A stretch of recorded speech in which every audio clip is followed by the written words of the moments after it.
Salut à vous, c'est Mathieu et je vous remercie tout d'abord. J'ai vu qu'il y avait quelques personnes qui s'étaient abonnées. Je m'attendais pas à ça. Euh, je vous remercie. J'espère que ça vous sert. Je sais pas quoi vous dire, mais le cœur y est.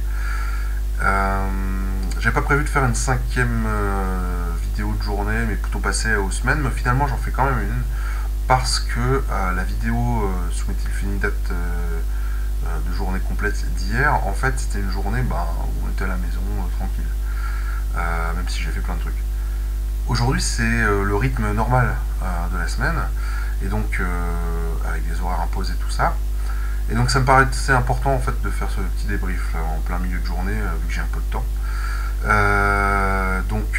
Ça rejoint mon sentiment, ce que je vous disais il y a quelques jours, même plusieurs fois je crois, sous le fait que quand on se met la pression, le méthylphénidate se gère pas pareil. Alors je sais pas si c'est l'émotionnel qui joue ou quoi que ce soit, mais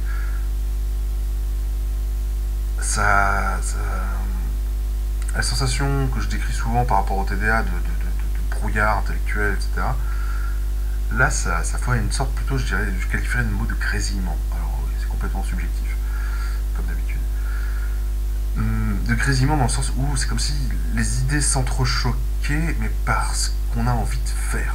On a envie de profiter, enfin j'ai envie de profiter, arrêtez de dire on, mais on peut pas faire plein de trucs.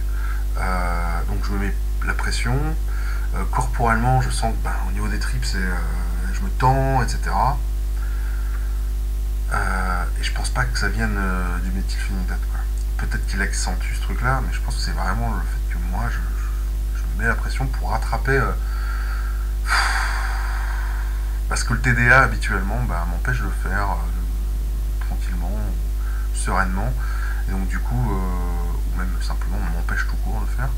Tâches administratives, ménage, quotidien, paperasse, bref.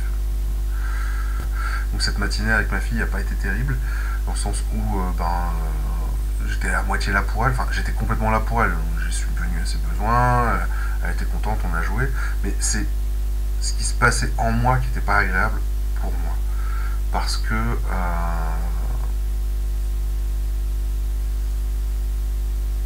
j'étais tendu, j'étais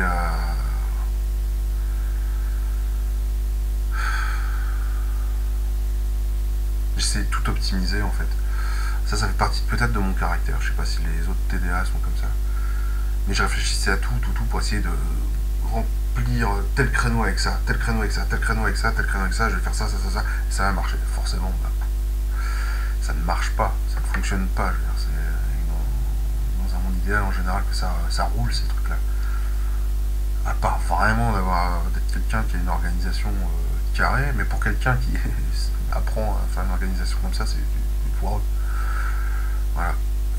Donc peut-être accepter aussi qu'on est dans une période de transition, apprendre à gérer ce médicament, cette posologie, ou même simplement ce mode de vie. Je pense que c'est important de ne pas se mettre la pression. Ça va venir, ça va rouler, je vais pouvoir être capable de faire ce qu'il y a à faire, mais oui, on passe pas du jour au lendemain d'un rythme de vie complètement chaotique à une vie carrée quoi.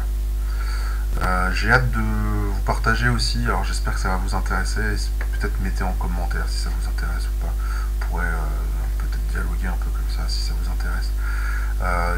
Mon parcours de vie, l'école et le reste.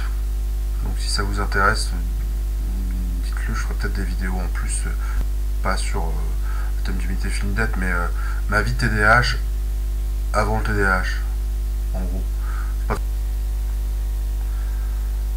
J'avais pas prévu de tourner, mais finalement, on s'aperçoit avec ma femme que j'étais de plus en plus à fleur de peau, voire carrément parfois agressif. Du coup, ça m'inquiète un peu. Je suis pas sûr que ça soit à cause du méthylphénidate. Il doit y avoir quand même une composante. Je pense que l'épuisement avec un bébé, plus plus le fait de pas avoir de temps de loisir. C'est vrai que je fais ces vidéos là sur mon temps de loisir, mais finalement bah, il y a quand même du montage, tout ça, c'est pas non plus le truc qui détend. Je pense que c'est important, il y a effectivement tout le côté de la vague et tout. Encore ce soir j'ai eu les bras qui m'ont pesé 2 tonnes. Là j'ai le temps de me détendre, donc la descente est terminée, je suis à un état à peu près normal. J'ai remarqué qu'au volant aussi j'étais plus... j'avais une tendance à vouloir rouler peut-être plus vite. Je continuais, on va être vigilant avec ma femme.